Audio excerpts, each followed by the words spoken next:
وقل جاء الحق وزهق الباطل إن الباطل كان زهوقا.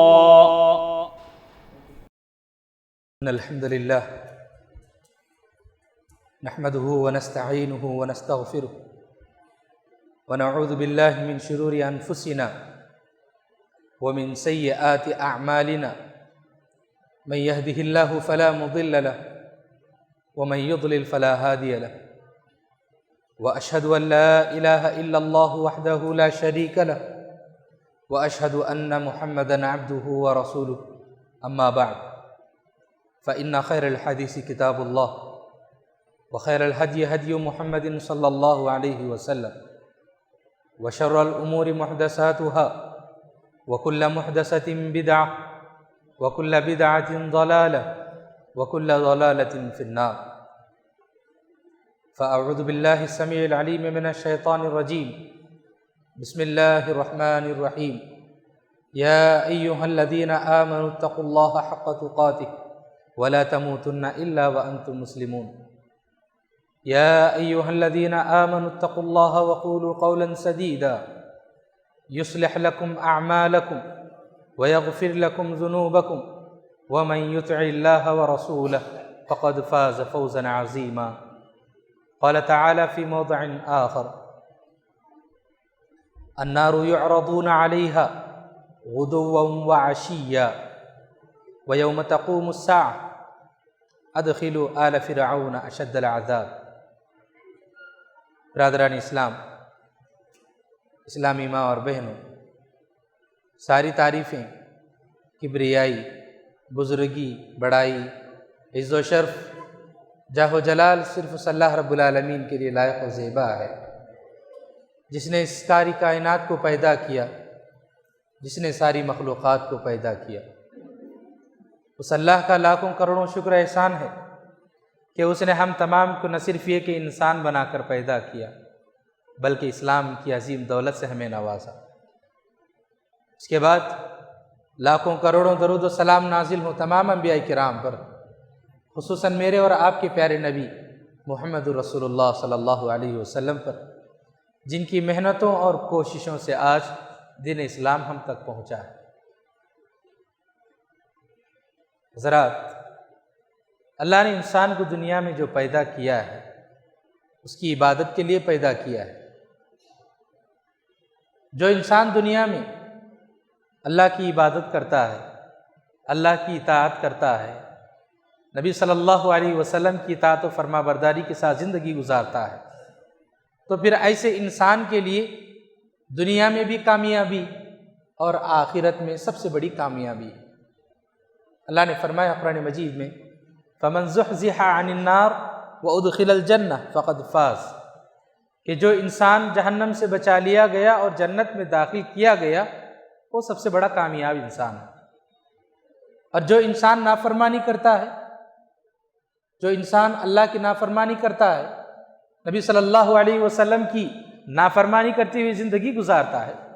تو پھر ایسے انسان کے لیے عذاب ہی عذاب ہے۔ تو ایسے انسان کے لیے کتنی جگہوں پر عذاب ہے؟ ایسے انسان جو اللہ اور اس کے رسول صلی اللہ علیہ وسلم کی نافرمانی کرتے ہوئے زندگی گزارتا ہے تو 3 جگہوں پر اس کو عذاب ملے گا۔ کہاں پر؟ ایک تو دنیا میں بھی اللہ رب العالمین ایک نافرمان بندے کو عذاب مبتلا کرتے ہیں، اور آخرت میں جو کہ سب سے بڑا خسارے والا اس کا دن ہوگا، جو نافرمانی کے ساتھ زندگی گزارتا ہے،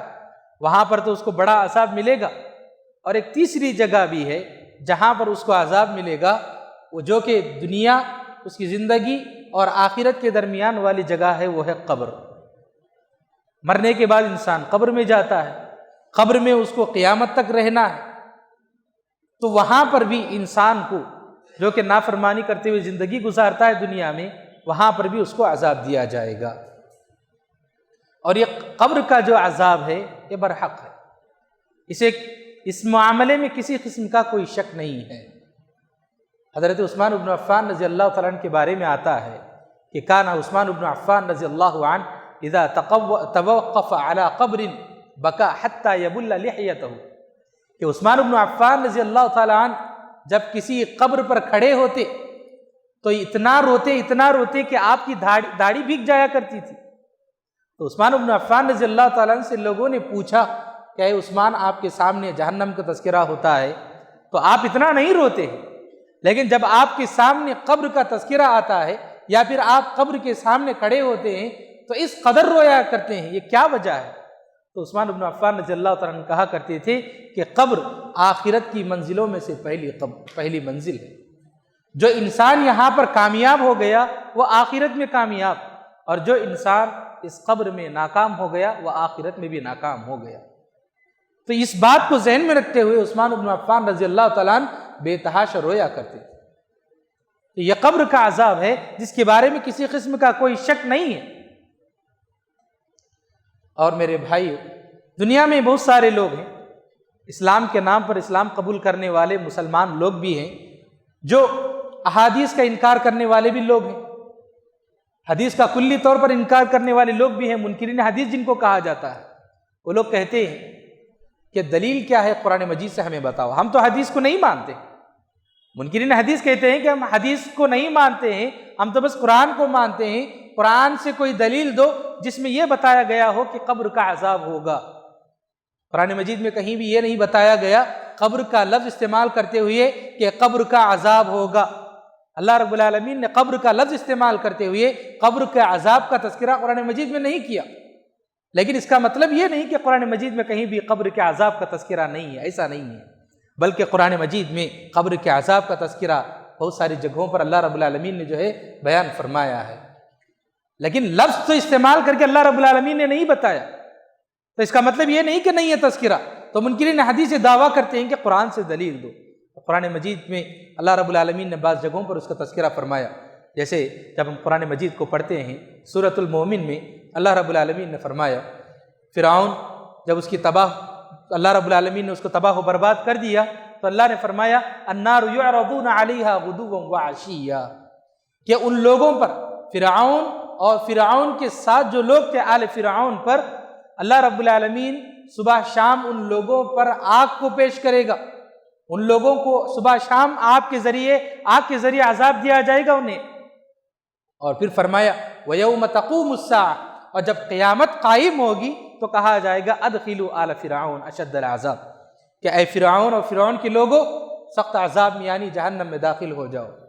تو پتہ چلا کہ جہنم سے پہلے صبح شام ان لوگوں کو قبر میں جو ہے آگ کے ذریعے عذاب دیا جائے گا۔ اللہ رب العالمین نے گرچہ یہاں پر قبر کا لفظ استعمال نہیں کیا، لیکن اللہ رب العالمین نے بتایا کہ ان لوگوں کو صبح شام جو ہے آگ کے ذریعے عذاب دے گا۔ تو اس آیت میں اللہ رب العالمین نے بتا دیا کہ قبر کا عذاب برحق ہے۔ اور اس کے علاوہ قرآن مجید کی ایک اور آیت ہے،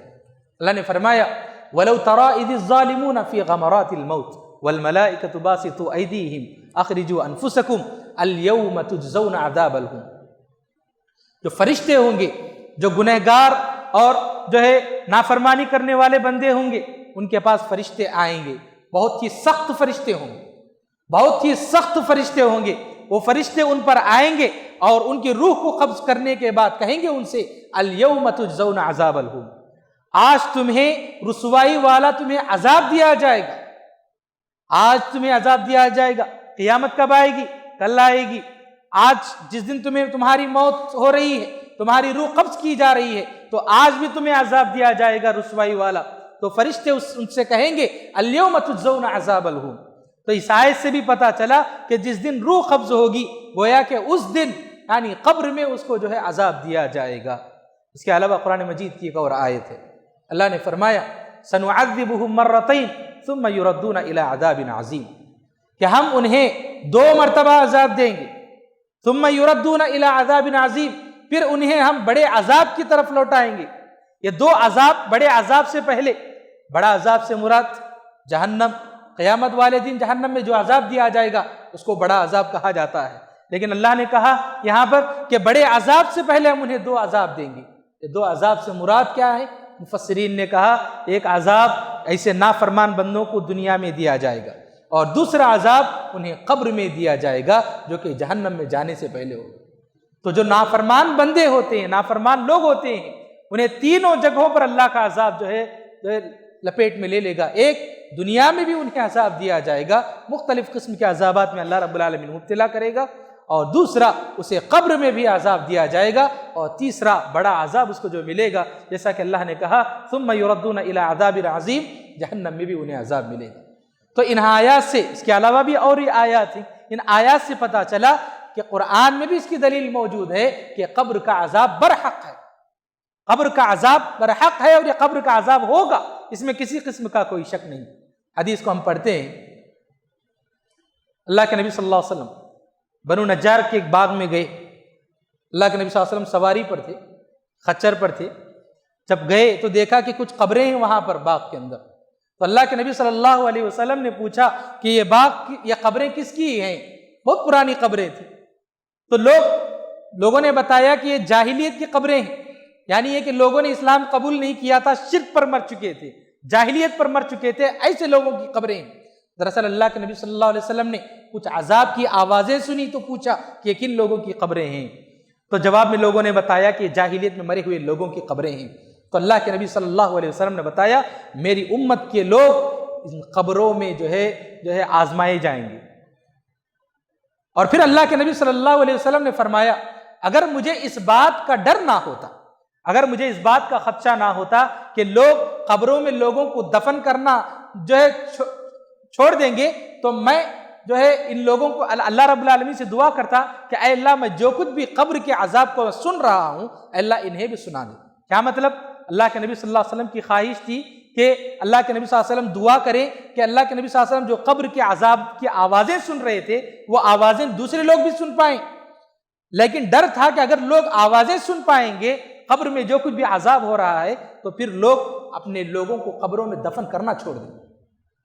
تو اللہ کے نبی صلی اللہ علیہ وسلم کی خواہش تھی، لیکن آپ صلی اللہ علیہ وسلم نے دعا نہیں کی۔ پھر آپ صلی اللہ علیہ وسلم نے کہا تعوذوا من عذاب القبر، کہ تم لوگ قبر کے عذاب سے پناہ مانگتے رہو۔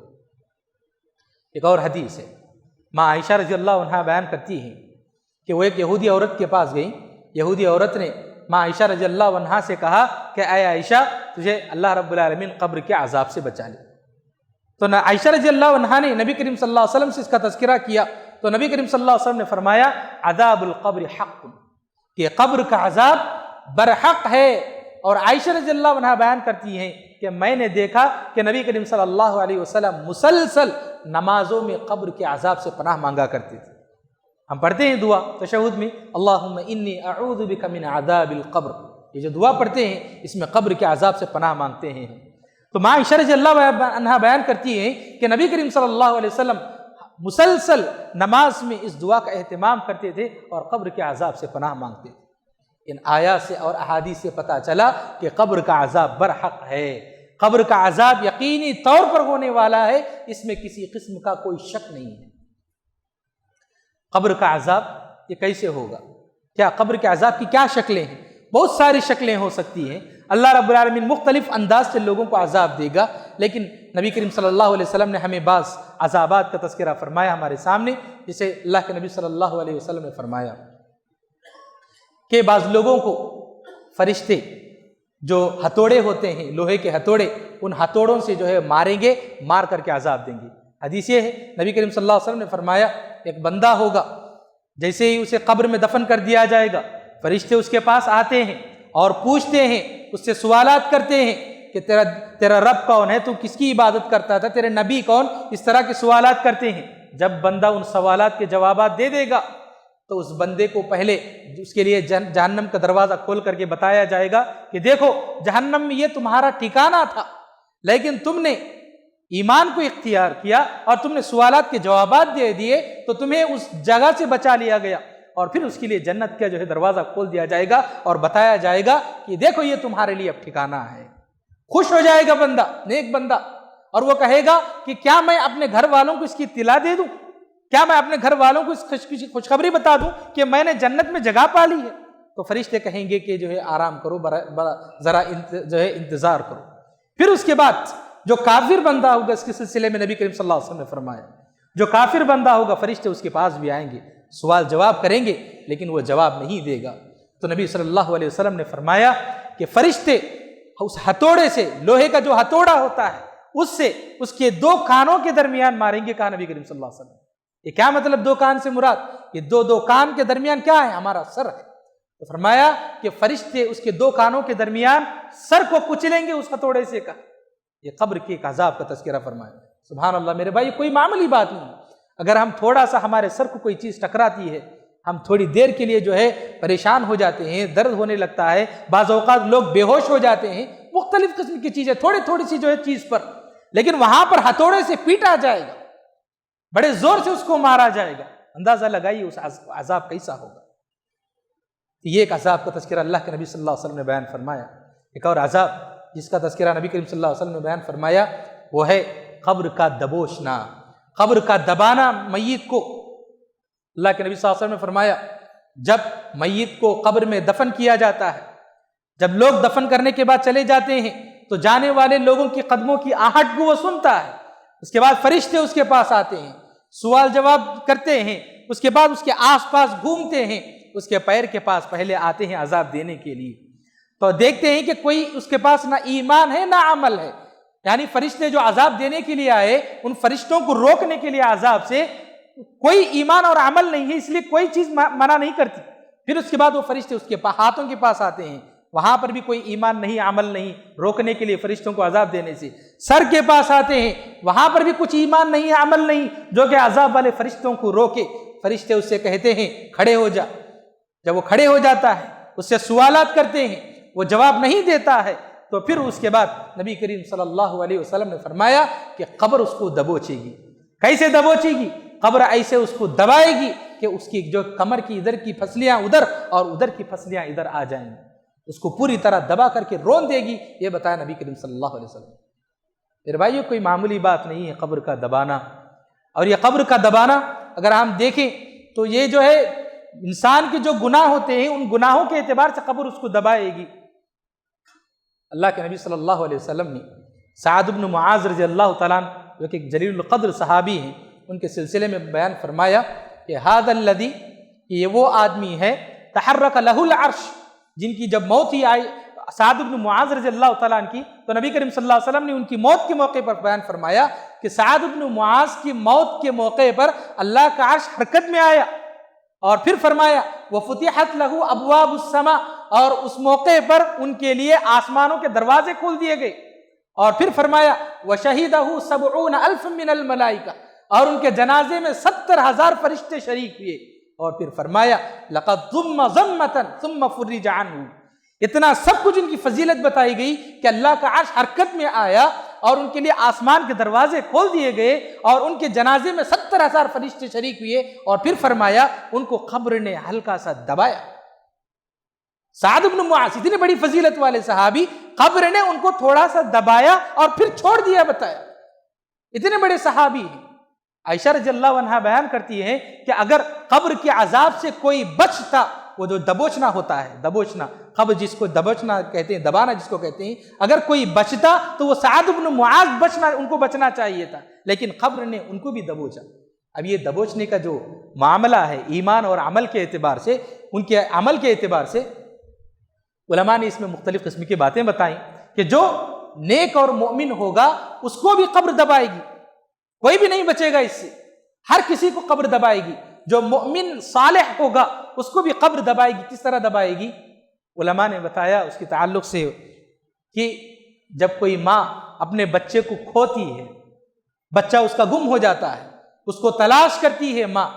تو تلاش کرنے کے بعد اس کو بچہ اچانک سے مل جاتا ہے، تو ماں محبت سے اپنے بچے کو کس طرح زور سے لپیٹ لیتی ہے، تو اس طرح سے ایک مومن اور صالح جو ہے آدمی کو قبر اس طرح سے جو ہے دبوچ لے گی۔ اور یہ جو دبوچنا ہوگا مختلف قسم کی آراء ہیں کہ چھوٹے چھوٹے ان سے گناہ اگر ہو گئے ہوں تو اس کی وجہ سے ہوگا، لیکن بعض علماء نے کہا کہ نہیں، قبر اس کو محبت کی وجہ سے جو ہے دبوچ لیتی ہے۔ جیسے ماں اپنے بچے کو گم ہو جانے کے بعد جب ملتا ہے تو دبوچتی ہے، اس طرح سے قبر اس کو محبت سے تھوڑا سا دبوچتی ہے، لیکن پھر اس کو چھوڑ دیتی ہے، اس کے لیے قبر وسیع ہو جائے گی، کشادہ ہو جائے گی۔ لیکن اگر کوئی مسلمان بھی ہوگا،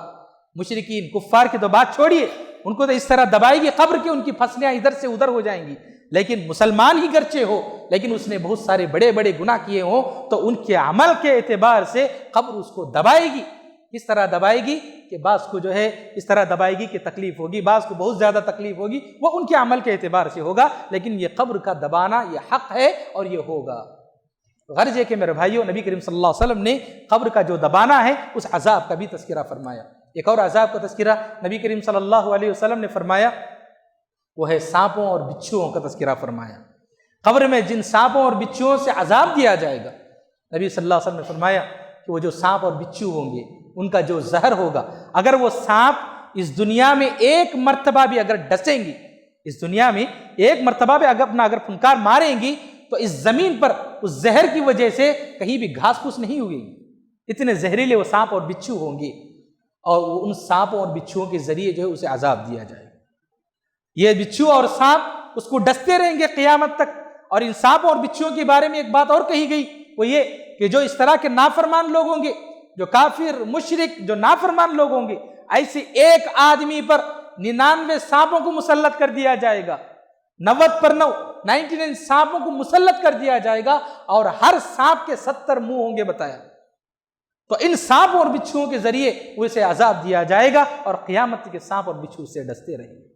یہ قبر کے عذابات کا نبی کریم صلی اللہ علیہ وسلم نے تذکرہ فرمایا۔ یہی نہیں، ہو سکتے ہیں اور بھی ہوں گے جنہیں اللہ رب العالمین جن عذابات کے ذریعے جو ہے ایک نافرمان بندے کو جو ہے عذاب دے گا۔ ہمیں چاہیے کہ ہم ہمیشہ اللہ رب العالمین سے قبر کے عذاب سے پناہ مانگتے رہیں۔ میرے بھائیو، آئیے میں آپ کے سامنے بعض ایسے لوگوں کا تذکرہ کروں جو قبر کے عذاب سے محفوظ رہیں۔ تو سب سے پہلے انبیاء کرام ہیں۔ انبیاء کرام بالکل قبر کے دبوچنے اور جو ہے قبر کے عذاب سے محفوظ رہیں گے، اس میں کسی قسم کا کوئی شک نہیں۔ اور ان کے بعد شہداء ہیں۔ شہداء بھی جو اللہ کی راہ میں شہید ہوتے ہیں، اللہ کی راہ میں اپنی جان جو ہے دے دیتے ہیں، شہید ہوتے ہیں، ایسے لوگ بھی جو ہے قبر کے عذاب سے محفوظ ہوتے ہیں۔ جو لوگ اللہ کی راہ میں شہید ہوتے ہیں ان کے سلسلے میں اللہ کے نبی صلی اللہ علیہ وسلم نے فرمایا کہ انہیں کچھ انعامات ملیں گے۔ کیا انعامات ملیں گے؟ وہ اللہ کی راہ میں شہید ہوا، مسلمانوں کی جان کی حفاظت کرتے ہوئے، مسلمانوں کا دفاع کرتے ہوئے۔ حالات ایسے آ گئے، اتنے مجبور ہو گئے کہ انہیں اپنی جان بچانے کے لیے لڑنا پڑا، اپنی جان کی دفاع کرنے کے لیے اس نے جو ہے اللہ کی راہ میں وہ جو ہے شہید ہو گیا، تو اس کا خطرہ، خون کا خطرہ زمین پر گرنے سے پہلے اللہ رب العالمین اس کو معاف کر دے گا، اور جہنم میں اس کی جو جگہ تھی اس جگہ سے اس کو بچا لیا جائے گا، جنت میں اس کے لیے جگہ بنائی جائے گی، اسے قبر کے عذاب سے جو ہے اسے جو ہے بچا لیا جائے گا، اور اس کے سر پر ایک تاج پہنایا جائے گا۔ کیا تاج ہوگا؟ اس تاج پر جو ہے بتایا گیا کہ اس تاج پر جو ہیرے جواہرات ہوں گے، وہ ایک ہیرے کی قیمت، یہ جو دنیا ہے، یہ دنیا میں جو کچھ بھی ہے ان ساری چیزوں سے مہنگی ہوگی، اور اس کے علاوہ اسے اس کے اپنے خاندان میں سے، اپنے لوگوں میں سے 70 لوگوں کے لیے سفارش کرنے کی اسے جو ہے اجازت دی جائے گی۔ یہ جو ہے بتایا گیا ایک شہید کے تعلق سے۔ تو غرض یہ کہ شہید کو بھی قبر کے عذاب سے بچا لیا جائے گا۔ اور اس کے علاوہ توحید ایک بہت بڑی چیز ہے جس سے انسان کو جو ہے جہنم سے جو ہے قبر کے عذاب سے محفوظ کیا جائے گا۔ اللہ تعالیٰ نے قرآن مجید میں فرمایا، ان الذین قالوا ربنا اللہ ثم استقاموا تتنزل علیہم الملائکہ۔ یہ جو آیت ہے، اس آیت کے سلسلے میں مفسرین نے 2 باتیں بتائیں۔ وہ یہ کہ جو لوگ یہ کہتے ہیں ربنا اللہ، کہ میرا رب اللہ ہے، اللہ پر ایمان لاتے ہیں، ثم استقاموا، پھر اس پر جم کر رہتے ہیں، یعنی توحید پر جم کر رہتے ہیں، کبھی شرک نہیں کرتے، کبھی بدعات نہیں کرتے، کبھی کفریہ کوئی کام نہیں کرتے، بلکہ توحید پر استقامت سے رہتے ہیں، ایسے لوگوں کے سلسلے میں اللہ نے فرمایا تتنزل علیہم الملائکہ، ملائکہ ان کے پاس آئیں گے، ایسے بندوں کے پاس آئیں گے جو کہ نیک بندے ہوں گے، تو نیک فرشتے بالکل اچھی شکل میں آئیں گے اور کہیں گے اللہ تخافوا، تمہیں ڈرنے کی کوئی ضرورت نہیں ہے، ولا تحزنوا، اور تمہیں گھبرانے کی کوئی ضرورت نہیں ہے، وَأَبْشِرُوا بِالْجَنَّةِ الَّتِي كُنْتُمْ تُوعَدُونَ، تمہیں اس جنت کی خوشخبری دی جا رہی ہے جس کا تم سے دنیا میں وعدہ کیا جاتا تھا۔ نَحْنُ أَوْلِيَاؤُكُمْ فِي الْحَيَاةِ الدُّنْيَا وَفِي الْآخِرَةِ، شاید آپ گھبرا رہے ہیں کہ آپ اپنے بیوی بچوں کو چھوڑ کر جا رہے ہو، اپنے ماں باپ کو چھوڑ کر جا رہے ہو، اپنے گھر والوں کو چھوڑ کر جا رہے ہو، ڈرنے کی کوئی ضرورت نہیں، ہم آپ کے ساتھ ہیں، دنیا میں بھی ہم آپ کے ساتھ ہیں، آخرت میں بھی ہم آپ کے ساتھ رہیں گے۔ تسلی دیتے ہوئے فرشتے یہ بات کہیں گے۔ تو مفسرین نے کہا کہ جو قبر کے فرشتے ہیں وہ فرشتے بھی یہ بات کہیں گے کہ ہم آپ کے ساتھ ہیں، ہم جو ہے آپ کا ساتھ دیں گے، آپ کو گھبرانے کی ضرورت نہیں، آپ کو پریشان ہونے کی ضرورت نہیں، فرشتے تسلی دیں گے اور انہیں جو ہے قبر کے عذاب سے بچا لیا جائے۔ تو توحید ایک بہت بڑی چیز ہے، توحید کو اختیار کرنا، مرتے دم تک شرک سے بچنا، کفر سے بچنا، شرکیہ جتنے بھی کام ہیں، جتنے بھی قسمیں ہیں، ان ساری چیزوں سے بچنا، یہ توحید پر استقامت ہے۔ توحید پر جو لوگ استقامت سے قائم رہتے ہیں، ایسے لوگوں کو اللہ رب العالمین قبر کے عذاب سے جو ہے بچا لے گا۔ اور اس کے علاوہ جو لوگ دنیا میں اللہ رب العالمین سے ڈرتے ہوئے زندگی گزارتے ہیں، حرام چیزوں سے بچتے ہوئے زندگی گزارتے ہیں، حرام کاموں سے بچتے ہوئے زندگی گزارتے ہیں، حرام کھانے سے بچتے ہوئے زندگی گزارتے ہیں، حرام دیکھنے سے بچتے ہوئے زندگی گزارتے ہیں، حرام سننے سے آج دیکھیے، آج معاشرے میں دیکھیے آپ کہ جو ہے سود کتنا عام ہے، لوگوں میں جو ہے سود، ربا کا معاملہ کتنا عام ہے، کتنے لوگ ہیں جو ربا کے معاملے میں جو ہے بچے ہوئے ہیں، اور کتنے لوگ سود کے کاروبار میں جو ہے پھنسے ہوئے ہیں۔ میرے بھائی، یہ حرام کی کمائیاں ہیں، یہ حرام کے کھانے ہیں جو کہ انسان کو جو ہے عذاب میں مبتلا کریں گے۔ اور جو لوگ دنیا میں حرام چیزوں سے بچتے ہوئے، اللہ سے ڈرتے ہوئے زندگی گزارتے ہیں، اللہ نے ان لوگوں کے سلسلے میں فرمایا وَأَنْجَيْنَا الَّذِينَ آمَنُوا وَكَانُوا يَتَّقُونَ، کہ ہم وہ لوگ جو دنیا میں تقوی کے ساتھ زندگی گزارتے تھے، اللہ سے ڈرتے ہوئے زندگی گزارتے تھے، ہم انہیں ہر قسم کے عذاب سے بچا لیں گے، چاہے وہ جہنم کا عذاب ہو، قبر کا عذاب ہو، دنیا کا عذاب ہو، ہر قسم کے عذاب سے ہم انہیں بچا لیں گے۔ جو لوگ دنیا میں تقوی کے ساتھ زندگی گزارتے تھے، حلال کا 1 روپیہ بھی اگر ہمیں ملتا ہے حرام کے 100 روپیوں کے مقابلے میں، ہم اس 1 روپیے کو اختیار کریں، یہ تقوی ہے۔ حرام کی چیزوں میں ہرگز نہ پڑیں، ہم حرام سے بچ کر زندگی گزارے۔ میرے بھائیو، یہ دنیا ابدی چیز، یہ ابدی جگہ نہیں ہے، ہمیشہ کے لیے ہمیں یہاں پر رہنا نہیں ہے۔ کچھ دن کی زندگی ہے، 60 سال 70 سال یا 100 سال، کچھ ہی سالوں کے لیے ہم دنیا میں زندگی گزاریں گے، ہمیشہ کے لیے ہمیں یہاں پر رہنا نہیں ہے۔ تو پھر ایسی جگہ جہاں پر کچھ دن کے لیے ہمیں رہنا ہے، کیوں ہم حرام چیزوں میں پڑیں، کیوں ہم اللہ کی نافرمانی کرتے ہوئے زندگی گزاریں جو کہ ہمیں جو ہے تباہ و برباد کرنے والی ہے۔ تو غرض ہے کہ میرے بھائیو، اللہ سے ڈرتے ہوئے تقوی کے ساتھ ہمیں زندگی گزارنا چاہیے۔ اور اس کے علاوہ ایک اور چیز جو ہمیں قبر کے عذاب سے بچائے گی، ایک اور عبادت نماز ہے۔ نماز کے سلسلے میں اللہ کے نبی صلی اللہ علیہ وسلم نے فرمایا اذا اتي من قبل يديه من قبل رجليه دفعه مشيه الى المساجد، جو لوگ نمازوں کو چل کر آتے ہیں، مساجد کی طرف آتے ہیں، جب فرشتے ان کے پیروں کے پاس جائیں گے انہیں عذاب دینے کے لیے، تو وہ پیر اس کے دونوں کہیں گے کہ یہ بندہ نماز کو جا رہا تھا مسجد کی طرف، یہ بندہ نماز پڑھ رہا تھا، تو تم عذاب نہیں دے سکتے، تو فرشتے عذاب نہیں دیں گے،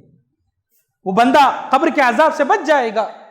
نماز کی فضیلت اور اس کے تعلق سے بہت ساری باتیں ہو سکتی ہیں، میں یہاں پر بس ایک ہی بات بتا رہا ہوں قبر کے تعلق سے، کہ قبر کے عذاب سے بچنے کی حدیث جو آئی ہے کہ بندہ ایک نماز کے لیے اٹھ کر آتا ہے، صبح سویرے آتا ہے، دوسری نمازوں کے لیے آتا ہے، چل کر آتا ہے، نماز پڑھتا ہے، جاتا ہے، تو یہ پیر جس سے ہم چل کر آتے ہیں، یہ پیر اس کے لیے قبر میں عذاب سے بچنے کا ذریعہ بنے۔ اور اس کے علاوہ زکوٰۃ، جب فرشتے اس کے ہاتھوں کے پاس آئیں گے عذاب دینے کے لیے قبر میں، تو یہ ہاتھ روک دیں گے۔ اللہ کے نبی صلی اللہ علیہ وسلم نے فرمایا وَإِذَا أُتِيَ مِن قِبَلِ يَدَيْهِ دَفَعَتْهُ الصَّدَقَةُ، جب فرشتے اس کے ہاتھوں کے پاس آئیں گے عذاب دینے کے لیے، تو یہ ہاتھ جس سے ہم زکوٰۃ دیتے تھے، یہ ہاتھ جس سے ہم صدقہ و خیرات کرتے تھے، کوئی ضرورت نہیں اس بات کی کہ ایک آدمی کے پاس بہت زیادہ مال ہو تو وہ زکوٰۃ دے اور اسی کے لیے جو ہے کچھ اجر ملے گا، ایسا نہیں ہے۔ زکوٰۃ جس پر فرض ہے وہ زکوٰۃ دے، اور جس پر زکوٰۃ فرض نہیں وہ صدقہ و خیرات کرتا رہے۔ صدقہ و خیرات کرنے والے بندے بھی قبر کے عذاب سے محفوظ رہیں گے۔ میرے بھائیو، ہماری کمائی جتنی بھی ہو سکتی ہے، بہت کم بھی ہو سکتی ہے، لیکن ہم اپنی کمائیوں میں سے ایک حصہ صدقہ و خیرات کے لیے بھی نکالیں، صدقہ و خیرات کرتے رہیں، اس سے دنیا کی پریشانی سے بھی بچیں گے، قبر کے عذاب سے بھی بچیں گے، اور آخرت میں بھی ہمارا مقام اونچا ہوگا اور ہم جہنم سے بھی بچیں گے۔ میرے بھائیو، غرض یہ کہ جو ہے زکوٰۃ اور صدقہ و خیرات کرنے کی فضیلت یہاں پر بتائی گئی۔ اور ایک بات، روزہ الصوم جنۃ من عذاب اللہ کہا گیا کہ روزہ اللہ کے عذاب سے بچنے کا ایک ذریعہ بنے گا۔ فرض روزہ تو ہے ہی، اس کے علاوہ نوافل روزوں کا بھی اہتمام کرنا چاہیے، اور اس کے علاوہ قرآن کی تلاوت ہے۔ فرمایا نبی کریم صلی اللہ علیہ وسلم نے فَإِذَا أُتِيَ مِن قِبَلِ رَأْسِهِ دَفَعَتْهُ تِلَاوَةُ الْقُرْآنِ، جب فرشتے اس کے سر کے پاس آئیں گے عذاب دینے کے لیے قبر میں، تو تلاوت قرآن وہ چونکہ کیا کرتا تھا، اس کو جو ہے روک دیا جائے گا کہ یہ بندہ دنیا میں قرآن کی تلاوت کرتا تھا، اس کو عذاب نہیں دیا جائے گا، عذاب نہیں دیا جائے گا، کیونکہ وہ دنیا میں قرآن کی تلاوت کرتا تھا۔ کتنے لوگ قرآن کی تلاوت کرتے ہوں گے دنیا میں، کتنے لوگوں کو قرآن پڑھنا آتا ہوگا۔ میرے بھائیو، عمر کی کوئی قید نہیں ہے کہ ہم کتنی بھی عمر کے کیوں نہ ہوں، ہمیں قرآن سیکھنا اور پڑھنا چاہیے۔ قرآن جو ہے کسی سے جو ہے اس سے چھوٹ نہیں ہے، ہر مسلمان کو قرآن پڑھنا جو ہے سیکھنا چاہیے، اس کی تلاوت کرنا چاہیے، ہر مسلمان کو کرنا چاہیے۔ یہ قرآن ہمیں دنیا میں بھی کامیابی دے گا، قبر میں بھی عذاب سے بچا لے گا، اور آخرت میں بھی یہ ہماری جو ہے کامیابی کی جو ہے ضامن ہوگا۔ اس بات کا ہمیں خیال رکھنا چاہیے۔ قرآن مجید ویسے بھی پورے قرآن کی تلاوت قبر کے عذاب سے جو ہے بچنے کا ایک سبب بنے گا۔ اس کے علاوہ خصوصی طور پر سورۃ الملک کے سلسلے میں کہا گیا کہ سورۃ الملک جو آدمی پڑھتا ہے، جو فرشتہ چاہے اس کے پیر کے پاس سے آئے، ہاتھ کے پاس سے آئے، اس کے پیٹ کے پاس سے آئے، کہیں سے بھی آئے فرشتہ، اس سے کہا جائے گا، یہ سارے اعضاء اس سے کہیں گے کہ تم اسے عذاب نہیں دے سکتے کیونکہ یہ بندہ دنیا میں سورۃ الملک کی تلاوت کرتا ہے۔ سورۃ الملک کی فضیلت آئی، اور خصوصی طور پر نبی کریم صلی اللہ علیہ وسلم نے یہ بھی بتایا کہ جو آدمی رات میں سورۃ الملک کی تلاوت کرتا ہے اس نے بہت عمدہ کام کیا، اس نے بہت بڑا کام کیا۔ تو سورۃ الملک کی جو ہے ہمیں جو ہے تلاوت کرتے رہنا چاہیے۔ تو یہ بات ہمیں معلوم ہوئی، اور اس کے علاوہ صلہ رحمی کا جو ہے ہمیں اختیار کرنا چاہیے۔ رشتوں کو جوڑنے کا کام کیجئے، رشتوں کو توڑنے سے بچیے۔ جتنے اسباب ہو سکتے ہیں رشتوں کو توڑنے کے ان سب کو ختم کیجئے۔ آپس میں نفرت ہو سکتی ہے، دشمنیاں ہو سکتی ہیں، کاروبار کی یا فلاں کوئی بھی مسئلہ ہو سکتا ہے، ان ساری چیزوں کو توڑ کر کے رشتوں کو قریب کرنے کی ہمیں کوشش کرنا چاہیے۔ اور جو بندہ رشتوں کو قریب کرنے کی کوشش کرتا ہے، صلہ رحمی اختیار کرتا ہے، رشتہ داروں کے ساتھ اچھا سلوک کرتا ہے، ایسے بندے کو بھی قبر کے عذاب سے جو ہے بچا لیا جائے گا۔ اور اس کے علاوہ ایک اور حدیث آتی ہے، نبی کریم صلی اللہ علیہ وسلم نے فرمایا، ما من مسلم یموت یوم الجمعہ اور لیلۃ الجمعہ الا وقاہ اللہ فتنۃ القبر، کہ جو بندہ جمعہ کے دن یا جمعہ کی رات میں، جمعہ کے دن میں یا جمعہ کی رات میں ایمان کی حالت میں مومن بندہ ہے، صالح بندہ ہے، جمعہ کے دن میں یا جمعہ کی رات میں اگر اس کی موت آتی ہے تو نبی کریم صلی اللہ علیہ وسلم نے فرمایا کہ اس نیک بندے کو بھی جو ہے قبر کے عذاب سے جو ہے بچا لیا جائے گا۔ یہ حدیث آئی، اور اس کے علاوہ ایک اور حدیث آتی ہے، نبی کریم صلی اللہ علیہ وسلم نے فرمایا، من قتلہ بطنہ لم يعذب فی قبرہ، کہ جو بندہ قبر عذاب یعنی پیٹ کی تکلیف کی وجہ سے، پیٹ کی پریشانی، پیٹ کی بیماریوں کی وجہ سے کئی لوگوں کی موت ہوتی ہے، تو جو لوگ جن لوگوں کو پیٹ کی شکایت تھی، پیٹ کی بیماری کی، اور وہ اس کی موت پیٹ کی بیماری کی وجہ سے اگر آ گئی تو اللہ رب العالمین جو ہے اسے بھی جو ہے قبر کے عذاب سے بچا لے گا، یہ نبی کریم صلی اللہ علیہ وسلم نے فرمایا۔ اور اس کے علاوہ کوئی بچہ ہے، چھوٹا بچہ ہے، بالغ نہیں ہے، چھوٹا بچہ ہے، یا پھر دماغی طور پر کوئی آدمی ہے وہ جو ہے پاگل ہے، تو اس سے بھی جو ہے قبر کے عذاب سے جو ہے بچا لیا جائے گا، یہ حدیث میں آیا۔ اور اس کے علاوہ ایک آخری بات وہ یہ ہے کہ جو لوگ دنیا میں قبر کے عذاب سے پناہ مانگتے ہیں، خصوصی طور پر جو لوگ دنیا میں بار بار قبر کے عذاب سے پناہ مانگتے رہتے ہیں، ایسے لوگوں کو بھی قبر کے عذاب سے بچا لیا جائے گا۔ اللہ کے نبی صلی اللہ علیہ وسلم نے کتنی مرتبہ کہا، کئی مناسبات سے اللہ کے نبی صلی اللہ علیہ وسلم نے کہا کہ قبر کے عذاب سے پناہ مانگتے رہو۔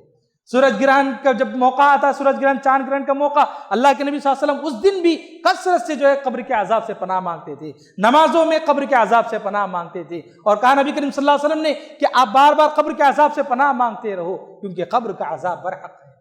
جو لوگ مستقل قبر کے عذاب سے پناہ مانگتے رہتے ہیں، ایسے لوگوں کو بھی قبر کے عذاب سے بچا لیا جائے گا۔ غرض ہے کہ میرے بھائیوں، قبر کا عذاب برحق ہے، یقینی طور پر قبر کا عذاب ہوگا ان لوگوں کو جو لوگ دنیا میں نافرمانی کے ساتھ زندگی گزارتے ہیں، اس میں کسی قسم کا کوئی شک نہیں۔ دنیا میں لوگ مختلف قسم کے جو ہے اعتراض کرنے والے بھی ملیں گے، کہیں گے کہ کیسے عذاب ہوگا، انسان تو مر جائے گا دنیا میں، اس کی جو ہے جسم گل سڑ جائے گا، اس کی تو بس ہڈیاں رہیں گی، کیسے اس کو عذاب دیا جائے گا؟ بھئی اس کا تعلق غیب سے ہے، ہم نہیں جانتے کیسے اس کو عذاب دیا جائے گا۔ مختلف قسم کے اس کے جوابات ہو سکتے ہیں، لیکن اس کے باوجود ان سارے سوالات جوابات میں جانے کے باوجود ہم اس کے جانے کے بجائے ہم بس اللہ نے کہا، قرآن مجید نے کہا، اللہ کے نبی صلی اللہ علیہ وسلم نے بتا دیا کہ قبر کا عذاب ہوگا، اور یہ کیسے ہوگا یہ اللہ بہتر جانے، ہم کو اس سے کیا لینا دینا، ہم کیوں اس کے جو ہے گہرائی میں جائیں؟ ہم کو بس اتنا جاننا ہے کہ اللہ نے کہا مان لو، نبی صلی اللہ علیہ وسلم نے بتایا مان لو۔ مختلف قسم کے غلط قسم کے جو ہے خیالات میں، جو اعتراضات میں ہمیں جانے کی ضرورت نہیں ہے۔ جب غیب کا کوئی مسئلہ آتا ہے، غیب کے تعلق سے کوئی بات کہی جاتی ہے تو اسے ہمیں قبول کر لینا چاہیے۔ مومنین کی صفات جو سورہ بقرہ میں بتائی گئی، اللہ رب العالمین نے سورہ بقرہ کی ابتدائی آیت میں بیان فرمایا الذین یؤمنون بالغیب،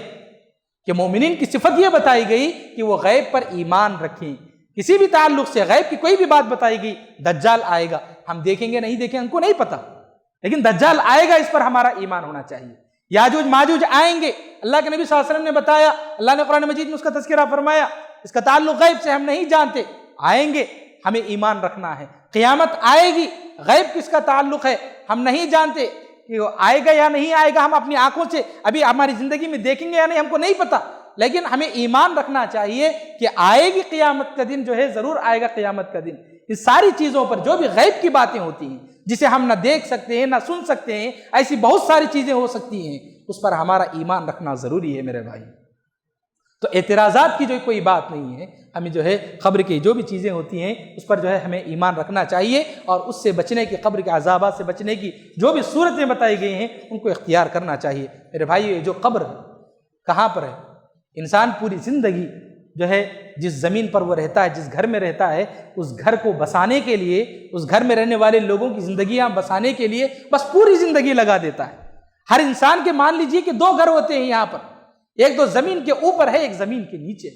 انسان اگر پوری زندگی زمین کے اوپر والے گھر کو بسانے کے لیے اگر لگا دے تو زمین کے نیچے، اس کے قدموں کے نیچے ہی ہے، کہیں دور بھی نہیں ہے، قبر اس کے قدموں کے نیچے ہی ہے، وہاں پر اس کو جانا ہے، اس میں کسی قسم کا کوئی شک نہیں۔ دنیا میں انسان ہر چیز کا جو انکار کر لیا، اللہ کا بھی انکار کیا، نبی کا، ہر چیز کا انکار کیا، موت کا کوئی انکار نہیں کیا،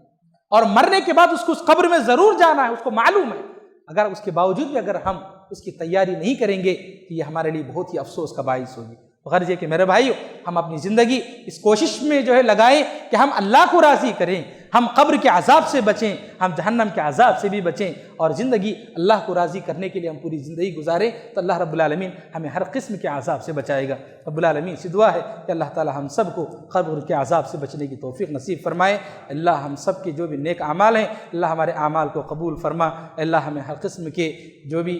گناہ ہیں، محرمات ہیں، شرک، بدعات وغیرہ ساری چیزوں سے بچتے ہوئی زندگی گزارنے کی توفیق نصیب فرما۔ اے اللہ ہمیں قبر کے عذاب سے بچا لے، اے اللہ ہمیں جہنم کے عذاب سے بچا لے، اللہ ہمارے گناہوں کو معاف فرما۔ رب العالمین ہم میں سے جو بھی بیمار ہیں اللہ انہیں شفاء کاملہ اور عاجلہ عطا فرما۔ اللہ جن کے گھر میں جو بھی پریشانیاں ہیں اللہ سب کی پریشانیوں کو دور فرما۔ اللہ جو بھی قرض دار ہیں اللہ ان کے قرضوں کو آسانی سے ادا کرنے کے اسباب مہیا فرما۔ اللہ ہمارے مرحومین کی مغفرت فرما۔ رب العالمین جب تک ہم دنیا میں رہیں کتاب و سنت کے مطابق زندگی گزارنے کی توفیق نصیب فرما، جب موت آئے خاتمہ بالخیر فرما۔ آمین وآخر دعوانا ان الحمد للہ رب العالمین۔ ربنا تقبل منا انك انت السميع العليم وتب علينا انك انت التواب الرحيم برحمتك يا ارحم الراحمين والحمد لله رب العالمين۔